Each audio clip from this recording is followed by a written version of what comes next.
Artist of the Week lètò tó ń dé sójú ìwòran yín lórí ìkànnì IPTV YouTube channel promoting our cultural heritage.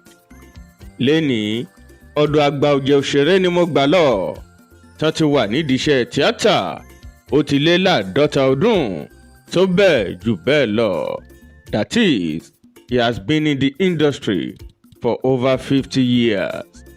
Ọ̀kan pàtàkì lára àwọn àgbà tó kù nídìí iṣẹ́ tíátà náà wà tó sì ti fiṣẹ́ náà ṣe rere. Kò tán síbẹ̀ o, wọ́n ti fiṣẹ́ náà lé àwọn ọmọ wọn lọ́wọ́ táwọn ọmọ wọn náà sì ti gbilẹ̀ nídìí iṣẹ́ tíátà. Ẹni tá a máa sọ̀rọ̀ nípa wọn ní alàgbà bàbá Adébáyọ̀ Sàlámì tọ́pọ̀lọpọ̀ ènìyàn mọ̀ sí Ọ̀gá Bello. Ọ̀gá Bello lòṣèré ọ̀sẹ̀ yìí lórí ìkànnì IPTV YouTube channel. Ìbéèrè tá a wá bíra wa ní ta ni Ọ̀gá Bello? Báwo ni ìrìn àjò wọn ṣe bẹ̀rẹ̀ gan-an? Kí ló sún wọn dédìí iṣẹ́ tíátà? Kí ni nǹkan tó fà á tá fi fẹ́ gbẹ̀mí lẹ́nu ara wọn nídìí iṣẹ́ tíátà o? Why did Ọ̀gá Bello wanted to commit suicide? Ǹjẹ́ ẹ jẹ́ mọ̀ pé olóògbé Moses Ọláìyá Adéjùmọ̀ tọ́pọ̀lọpọ̀ ènìyàn mọ̀ sí Bàbá Sàlá ló jẹ́ kí Ọ̀gá Bello di ààrẹ ẹgbẹ́ òṣèré ANTP. Kí ni ìtàn tó rọ̀ mọ́? Lẹ́ni ilẹ̀ ọgbọ̀. Kí tún ni ìbáṣepọ̀ tó wà láàrin Ọ̀gá Bello àti olóògbé Ọlọ́mọnìtàn táwọn ènìyàn mọ̀ sí Ajímájàsán tàbí Bàbá No Regret? Kí ló fà á táwọn ènìyàn fi ń pe Adébáyọ̀ Sàlámì lọ́gá Bello? Ẹ wò ó, kì í ṣerú ẹ́písòdù yìí ló yẹ kẹ́ ẹ miss o. Ẹ gbìyànjú láti rí i pé ẹ wo fọ́nrán yìí láti bẹ̀rẹ̀ títí dópin. Ká wá tó tẹ̀síwájú nínú ètò, ẹ jẹ́ ká wo fọ́nrán kan tí Ọ̀gá Bello ti kópa.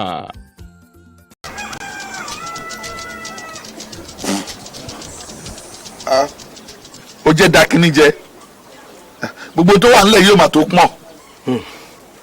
Ilé ayé ò le Kò tó pọ̀n o. ṣé irú àbùkù tó kàn wá láàfin ọ̀rẹ́ rẹ láàárọ̀ yìí ṣé ó bójú mu? Kì í ṣàárẹ̀ lóòótọ́, kò dáa, ṣùgbọ́n látìgbà tó ti délé mi ti ń wòye wípé kò lè ṣe ìlú yìí ní àǹfààní kankan.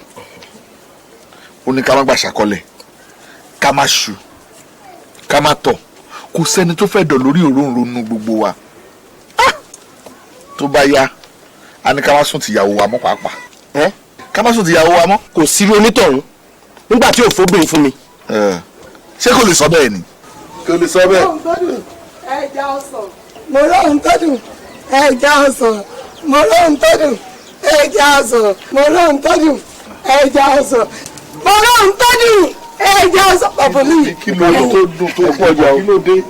Baálé mi àtàgbọ́n bá ní lọ́jà lónìí ẹ rí agbọ̀n mẹ́sàn-án mo gbé lọ láàárọ̀ yìí ẹ̀rọ kan tó kù nínú ẹ̀rọ kan òun gan wọ́n tún ti fẹ́ mú tọ́. Ìjọ ò láti rí irú rẹ̀ kẹ́yìn, kódà ẹnìkan ò mẹ́nìkan lójú báyìí lọ́jà nínú wa. Ẹ ṣáà máa bá wa gbàdúrà fún kábíyèsí wa, kádé ó pẹ́ lórí, kí bàtà ó pẹ́ lẹ́sẹ̀, káṣọ ọba ó pẹ́ lẹ́nu, kí ojú wa ti àwọn ọ̀tá rẹ̀ nílùú yìí kó wa máa tẹ̀wọ̀n mọ́lẹ̀ pàṣà pàṣà. Àwọn táwọn ló ń tẹ̀ bàṣàbàṣà mo ní wọ́n kí ni wọ́n lè lọ. Máa yẹ kàrán lè gbẹ̀tàgbẹ̀tàmàtà aláìmọ̀kan.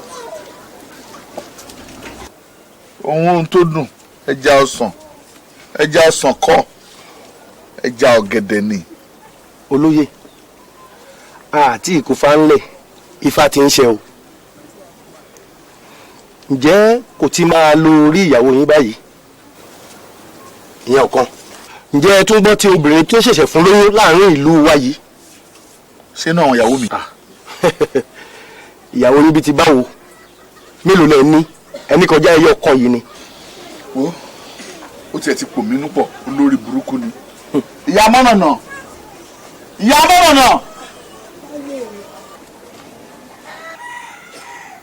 Tẹ́ bá ṣàjọyọ̀ ọkọ yín tán kẹ́ gbóúnjẹ fún wa o. Ọkọ bíi báwo? Ọkọ bíi báwo wo ni? Lọ́dún ọkọ lọ gbóúnjẹ fún mi jàre. Ohun tó dùn ẹja ọsàn kọ́ ẹja ọ̀gẹ̀dẹ̀ ni. Bàbá pèrè akọni a ní láti fi dà lálẹ́ gàràgà torí akọni ńlá tí ìyẹn wọn ò ṣe é kọ kéré tán dẹ̀ ṣe fọwọ́rọ́ sẹ́yìn nídìí iṣẹ́ tíátà ní ọ̀gá Bello jẹ́ o.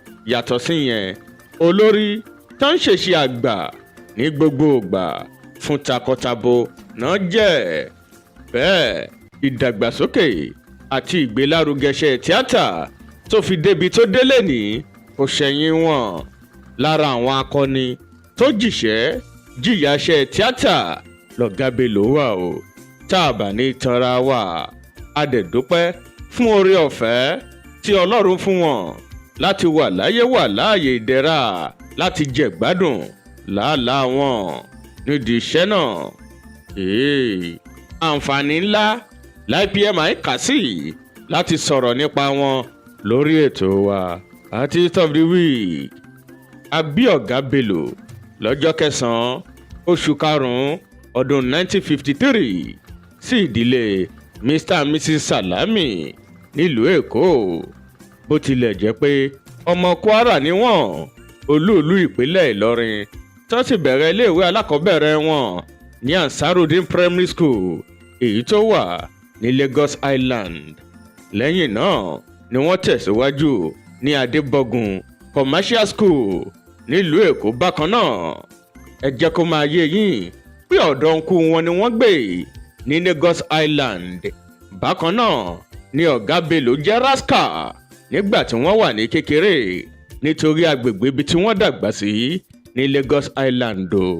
ẹ tún jẹ́ kó máa di mímọ̀ fún yín pé lẹ́yìn ìgbà tọ́gá Bello jáde ní Adébọ̀gùn Commercial School nílùú Èkó bí mo ṣe sọ lẹ́ẹ̀kan ni wọ́n bẹ̀rẹ̀ iṣẹ́ ní Federal Ministry of Works as a library assistant. ẹ wò ó láyé ìgbà tá à ń sọ yìí Federal Commissioner náà máa ń pè wọ́n léyìí tá a mọ̀ sí mínísítà láyé òde òní.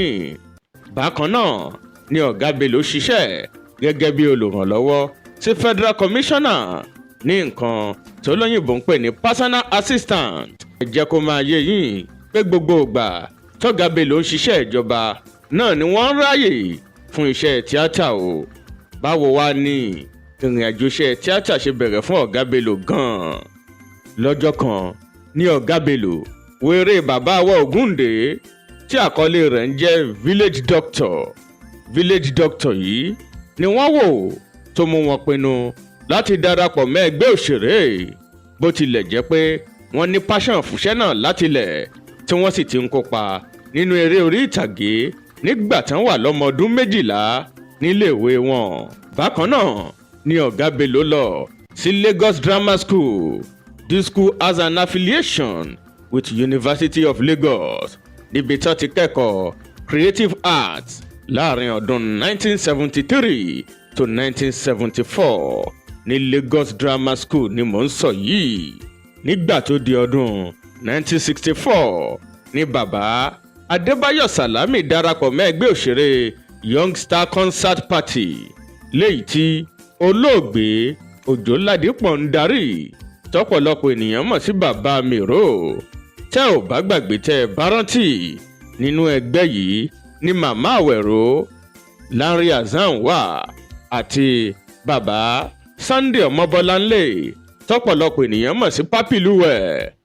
bó tilẹ̀ jẹ́ pé màmá Àwẹ̀ró ṣáájú Adébáyọ̀ Sàlámì wọlé sínú ẹgbẹ́ yìí. nígbà tí ọ̀gá Bello darapọ̀ mọ́ ẹgbẹ́ yìí eré àkọ́kọ́ tí ọ̀gá Bello ti máa kópa ní àkọlé rẹ̀ ń jẹ́ báyé bá ń yẹ ni. báyé bá yẹ wọ́n tán ìwà àbàjẹ́ náà ń wù. lọ́dún 1968 ni wọ́n ti kópa àkọ́kọ́ nínú iṣẹ́ yìí tán sì kópa gẹ́gẹ́ bí babaláwo.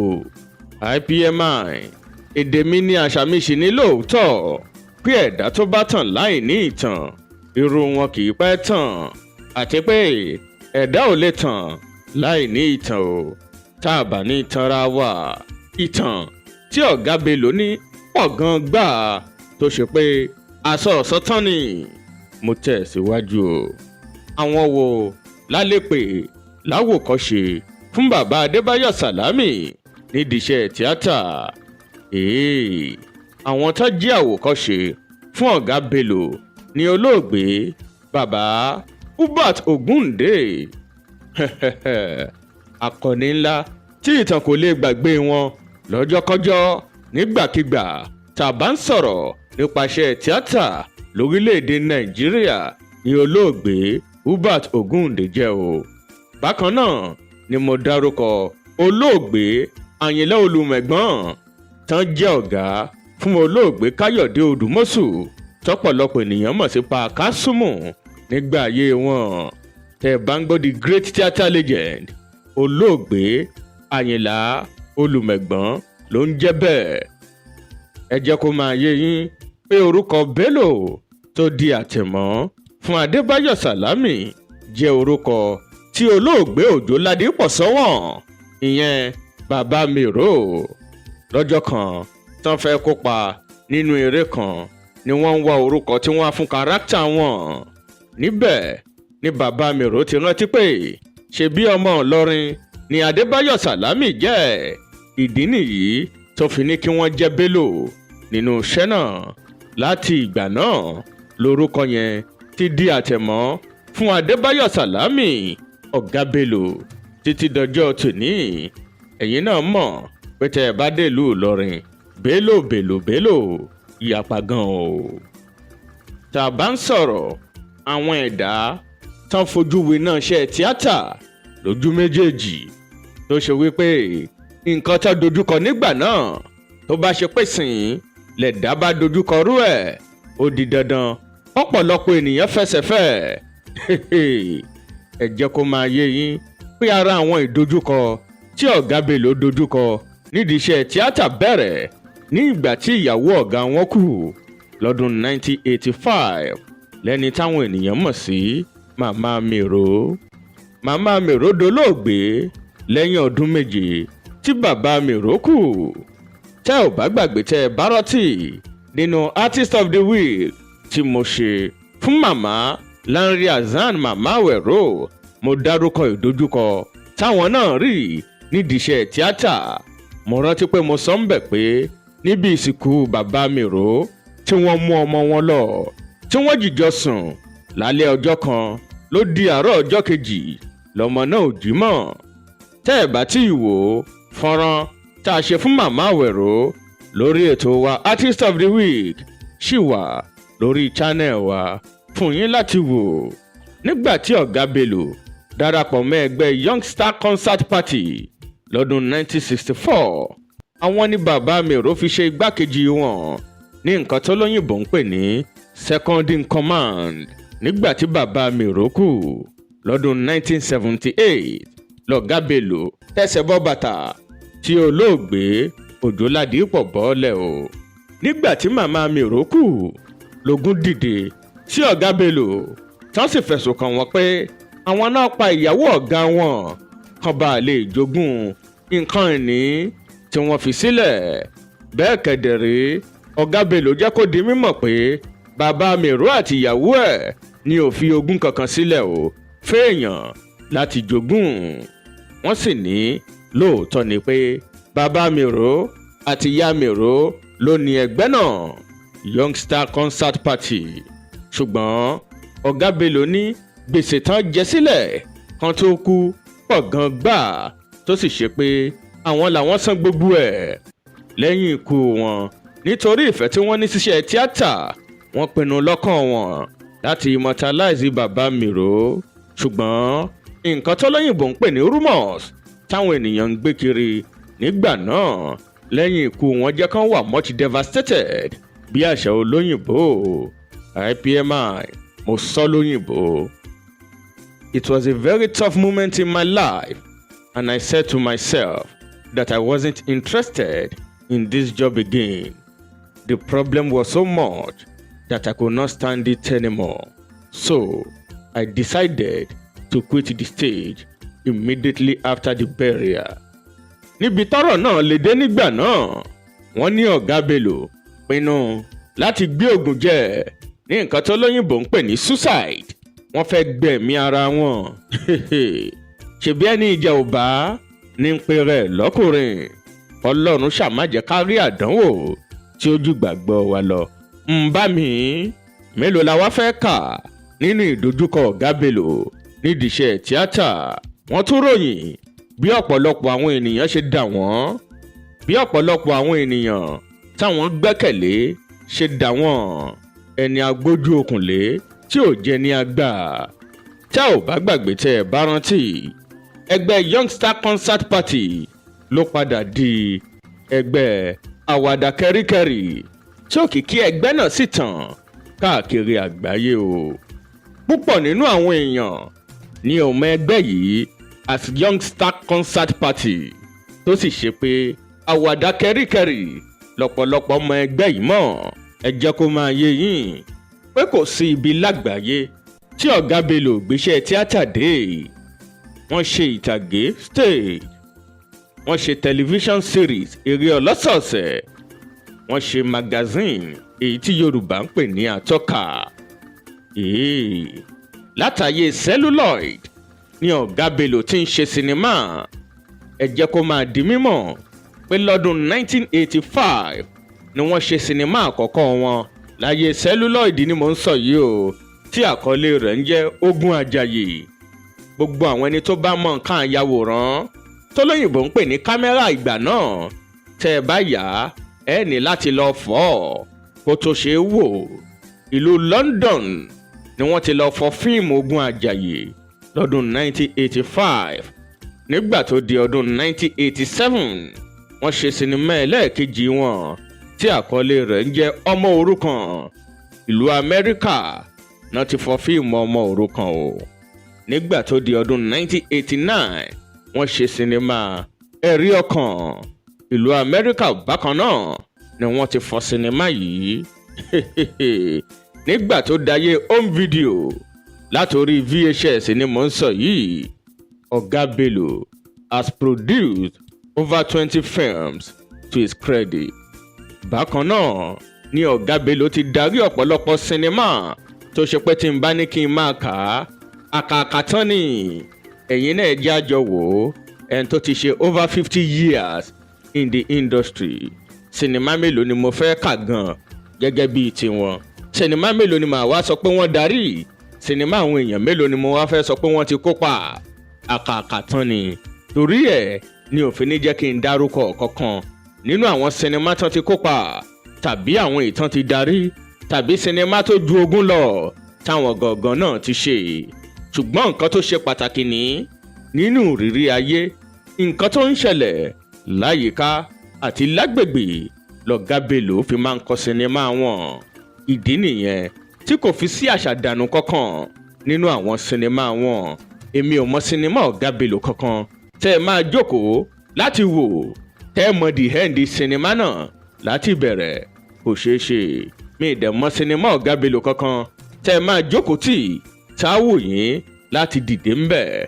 sábẹ́rẹ́ àlàájà ni kí n sọ ni.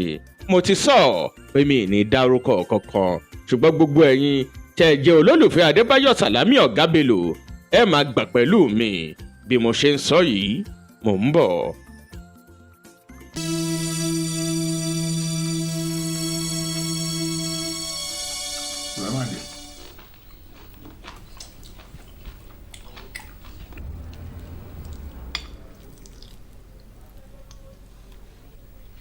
My dear, yes, there you go.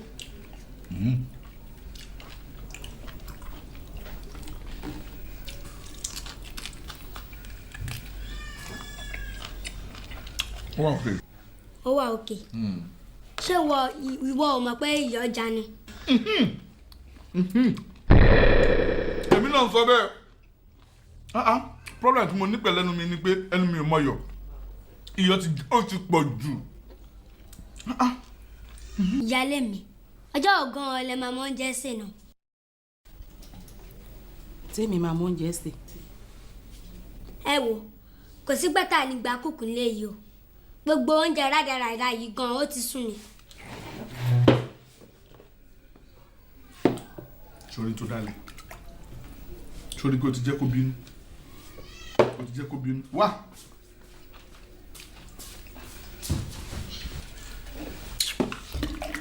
wọ́n odindi ìyáálé ní kó má síbẹ̀ kí iyọ̀ máa já.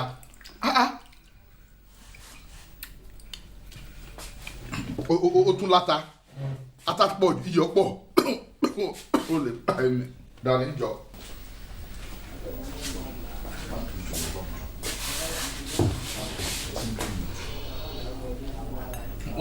kò wá bẹ̀ o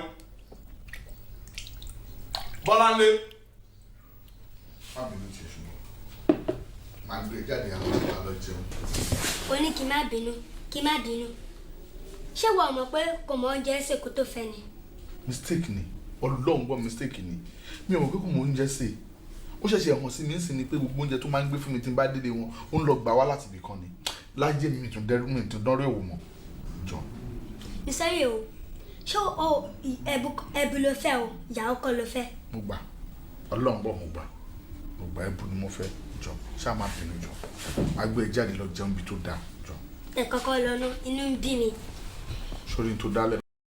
ẹ jẹ́ kó máa yé yín pé bàbá wa Adébáyọ̀ Sàlámì Ọ̀gá Bello láláṣẹ àti olùdarí ilé ẹ̀kọ́ UB Performing School of Art níbi tí wọ́n ti ń kọ́ àwọn ọmọ tó bá nífẹ̀ẹ́ ṣiṣẹ́ tíátà láti máa ṣe bó tilẹ̀ jẹ́ pé ẹni tá a bá wá sílé ìwé yìí ti kọ́kọ́ gbọ́dọ̀ jáde ilé ìwé gíga ìbáà jẹ́ polytechnic tàbí yunifásitì o lẹ́yìn náà ni yóò lo ọdún méjì gbáko tí ò ní máa lọ wá tí ò ní máa lo ẹ̀yìn lẹ́ni tó bá fẹ́ kàkọ́ yege ní UB Performing School of Art àwọn conditions tó rọ̀ mọ́ ni mo sọ yìí bákan náà lè jẹ́ kó máa di mímọ̀ pé ọmọ bàbá yìí ìyẹn Fẹ́mi Adébáyọ̀ tóun náà jẹ́ ìràwọ̀ àtolókìkí òṣèré gba iléèwé bàbá rẹ̀ kọjá tóun náà sì kọ́ṣẹ́ tíátà lọ́dọ̀ bàbá wọn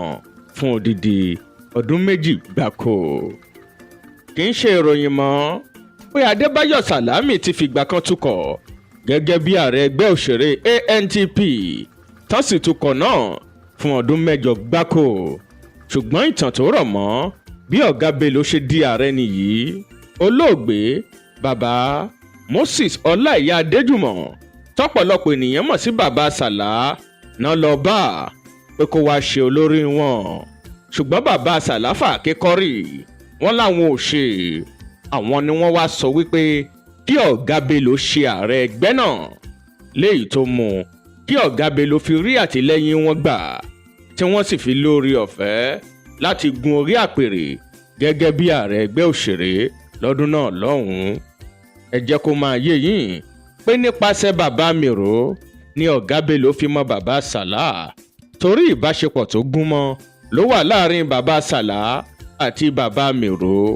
ọwọ́ ìfẹ́ tòun ìbáṣepọ̀ náà ni bàbá Sàlá náwó ẹ̀ sí Ọ̀gá Bello tẹ́ ò bá gbàgbé tẹ́ bá rántí Ọ̀gá Bello kópa nínú sinimá kan tàbí méjì tí bàbá Sàlá ṣe bákan náà ni ìbáṣepọ̀ tó gúnmọ́ léè tá a tún lè pè ní ìbáṣepọ̀ mọ̀lẹ́bí ló wà láàrin olóògbé Ọláọmọnìtàn tọ́pọ̀lọpọ̀ ènìyàn mọ̀ sí bàbá no regret ṣe rí ọjọ́ ń bọ̀ tí màá sọ̀rọ̀ nípa àwọn bàbá yìí lórí ètò wa nígbà kan rí nídìí iṣẹ́ tíátà ọ̀pọ̀lọpọ̀ àṣeyọrí lọ̀gá Bello ti ṣe mélòó la wá fẹ́ kà gan nínú àṣeyọrí náà ẹ jẹ́ kí n sọ díẹ̀ ńbẹ̀ o nínú oṣù kẹsàn-án ọdún 2014 lọ̀gá Bello ṣe 50 years on stage tán sì kọ́kọ́ ṣe stage drama tí àkọlé rẹ̀ ń jẹ́ Olóko Ọba lọ́jọ́ 25 oṣù kẹsàn-án ọdún 2014 kì í ṣe ìròyìn mọ́ pé Ọ̀gá Bello kì í ṣe oníyàwó kan nǹkan tó lóyìnbó ń pè ní polygamist ni Adébáyọ̀ Sàlámì jẹ́ ṣùgbọ́n nínú ìfọ̀rọ̀wérọ̀ tán ṣe pẹ̀lú ikọ̀ akọ̀ròyìn The Sun lọ́jọ́ 15 oṣù kẹsàn-án ọdún 2014 náà ti jẹ́ kó di mímọ̀ pé àwọn kórìíra ìyàwó púpọ̀. He said and I quote, "I became a polygamist by error and by destiny." Ìdílé Adébáyọ̀ Sàlámì ní ìdílé tí mo lè pè ní àgbàlá níbi tí wọ́n pọ̀ dé tọ́lọ́run ọba mi ti sọ wọ́n di ńlá dé ni mò ń sọ yìí. Olóògbé Hubert Ògúndé ló gba Ọ̀gá Bello ní ìmọ̀ràn láti padà síṣẹ́ tíátà nígbà tí ogun dìde sí wọn lẹ́yìn ikú bàbá Miro gẹ́gẹ́ bí mo ṣe yànnàná ọ̀rọ̀ náà lẹ́ẹ̀kan. Lẹ́nìí, Ọ̀gá Bello is a member of the board of trustees ẹgbẹ́ TAMPAN ni mò ń sọ yìí. Nígbà tó di 30 ọjọ́ oṣù kọkànlá ọdún 2024 ní Achievers Network Academy lórílẹ̀‐èdè United Kingdom fún Adébáyọ̀ Sàlámì ní honorary doctorate degree in creative and performing arts. Tẹ́ ò bá gbàgbé, tẹ́ ẹ bá rántí fún ipa takuntakun tí wọ́n ti kó fún ìdàgbàsókè àti ìgbélárugẹ àṣà àti tíátà lórílẹ̀‐èdè yìí o. Kì í ṣe Ọ̀gá Bello nìkan ló gba àmì ẹ̀yẹ yìí lọ́jọ́ náà. Prince Babájídé Kòsọ́kọ́ náà gbà. Bákan náà ni màmá wa Patience Ozokwo náà gbà. Today, Adébáyọ̀ Sàlámì can be best addressed as Dr. Adébáyọ̀ Sàlámì. Ọ̀pọ̀lọpọ̀ àmì ẹ̀yẹ tó jẹ́ àkàkà tán náà tún ni Adébáyọ̀ Sàlámì ti gbà nídìí iṣẹ́ tíátà o, tó ṣe pé tí n bá ní kí n máa kà á àkàkà tán ni. Kí ni nǹkan tẹ́yìn náà mọ̀ tẹ́ ẹ lè sọ fún wa nípa Adébáyọ̀ Sàlámì? Kí ni nǹkan tẹ́ ẹ mọ̀ nípa bàbá? Kí ni nǹkan tẹ́ ẹ mọ̀ nípa Ọ̀gá Bello? Ẹ drop comment yín sí comment box sí wa. Òṣèré ọ̀sẹ̀ yìí lẹ̀ ń wò lọ́wọ́ lórí ìkànnì IPTV YouTube channel promoting our cultural heritage. Ẹ má gbàgbé láti like fídíò wa kẹ́ẹ̀dẹ̀ subscribe sí YouTube channel wa. Àwọn wo lálẹ́ pè ní irọ́ Adébáyọ̀ Sàlámì nídìí iṣẹ́ tíátà, tàbí kí ní àwọn òṣèré wo ni mo mọ̀ tí wọ́n jìjọ ṣe stage papọ̀ láyé stage drama ni mò ń sọ yìí. IPMI mo bẹ̀rẹ̀ látòrí bàbá Olú Jacobs, Bàmí Olú Jacobs, ọkọ Jọkẹ́ Silva ni mò ń sọ yìí. Bákan náà ni mo dárúkọ bàbá Lérè Ìpàìmọ́ tọ́pọ̀lọpọ̀ ènìyàn mọ̀ sí Ẹ̀dẹ́ Onílé Ọlá. Mo dárúkọ Prince Babájídé Kòsọ́kọ́ bákan náà ni mo dárúkọ bàbá wa Karim Adépọ̀jù tọ́pọ̀lọpọ̀ ènìyàn mọ̀ sí bàbá Wande. Mo dárúkọ olóògbé Charles Olúmọsànyáolú tọ́pọ̀lọpọ̀ mọ̀ sí Àgbákò. Bákan náà ni mo dárúkọ bàbá olóògbé Olú Ọmọjọlá Mr Brown. Ǹjẹ́ ẹ jẹ́ mọ̀ pé bàbá Olú Ọmọjọlá Mr Brown náà ti kú? Tán ti kú ọjọ́ ti pẹ́. Ọ̀pọ̀lọpọ̀ èèyàn ni mi ò rò pé wọ́n mọ eléyìí. Wọ́n kàn rò pé àwọn ò rí bàbá yìí mọ́ nínú sinimá ni. Bàbá ti sùn o. Bákan náà ni mo dárúkọ màmá wa Lanre Hassan tọ́pọ̀lọpọ̀ ènìyàn mọ̀ sí Màmá Àwẹ̀ró. Bákan náà ni mo dárúkọ Sunday Ọmọbọ́láńlé Pápílùwẹ̀. Bàbá àgbà náà ni mò ń sọ yìí, pẹ̀lú àkàìmọye òṣèré tí mi ò lè rántí dárúkọ tí òjò ti ń jọ ń pagún wọn bọ̀ nídìí iṣẹ́ tíátà ọjọ́ ẹ̀ ti pẹ́. Àdúrà mi rèé, Ọlọ́run túbọ̀ jẹ́ okun àti agbára fún bàbá Adébáyọ̀ Sàlámì. Àmín. Ìdílé Adébáyọ̀ Sàlámì ti digi àràbà nídìí iṣẹ́ tíátà táwọn ọmọ wọn náà ń ṣe dáadáa. Tó ń ti akátá Fẹ́mi Adébáyọ̀ jáde gẹ́gẹ́ bí sinimá, ẹ̀yin náà mọ̀ pé ó kúrò ní kèrèmí. Gbogbo nǹkan tó kù, gbogbo nǹkan ní lágbára Ọlọ́run ọba mi Èdùmàrè kò ní bàjẹ́. Ìgbà ọdún lẹ́ni gbọ̀ngbọ̀n òkè gbọ̀ngbọ̀n fún bàbá Adébáyọ̀ Sàlámì o. Àmín. Kí ni nǹkan tẹ́yin náà mọ̀ tẹ́ ẹ lè sọ fún wa nípa bàbá Adébáyọ̀ Sàlámì? Ẹ má gbàgbé láti drop comment yín sí comment box wa. Ẹ tún jẹ́ ká pàdé fọ́kọ̀tún ètò wa Artist of the Week lọ́jọ́ mẹ́jọ.